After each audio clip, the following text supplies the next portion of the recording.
there's a paradox to being human, which is, and this is where Maslow and his hierarchy of needs, Maslow got it wrong.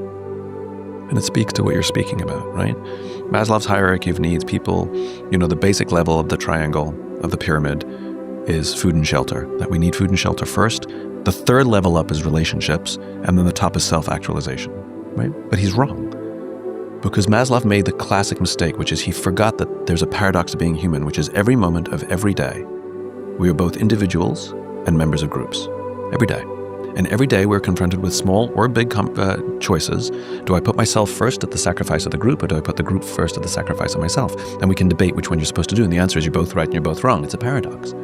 Because we have to be ourselves and pursue our own purpose, but we're also supposed to be social animals and contribute to the society, the family, the team that we're a part of.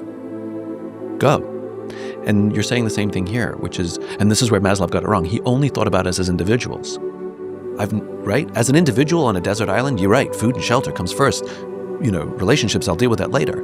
But can you imagine living a whole life for self-actualization? How lonely. What about shared actualization? I've never heard of anybody dying because they were I've never heard of anybody dying by suicide because they were hungry.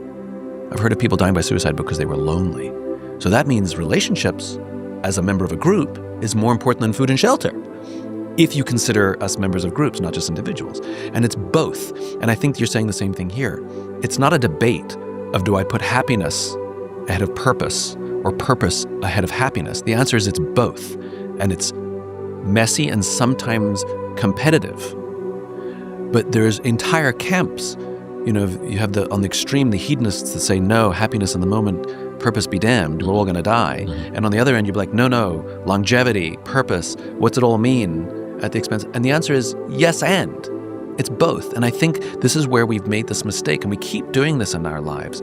We make complex arguments binary, and then we choose one, and we attempt to build lives around one pillar, when the reality is it's both.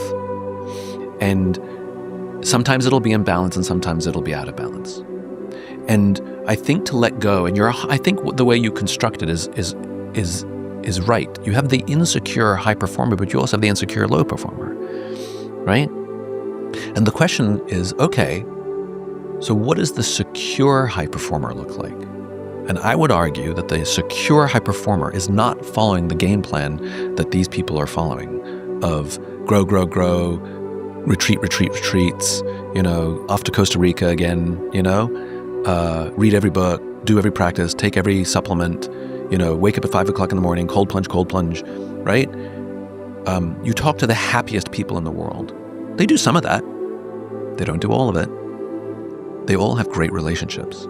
And so I wish people would pay as much attention to how they show up for their friends as they do to which supplements they take, how many hours of sleep they're getting, whether they're cold plunging or not, or what their exercise regime is. I wish they would pay that much attention to the kind of friend they are, to the kind of partner they are.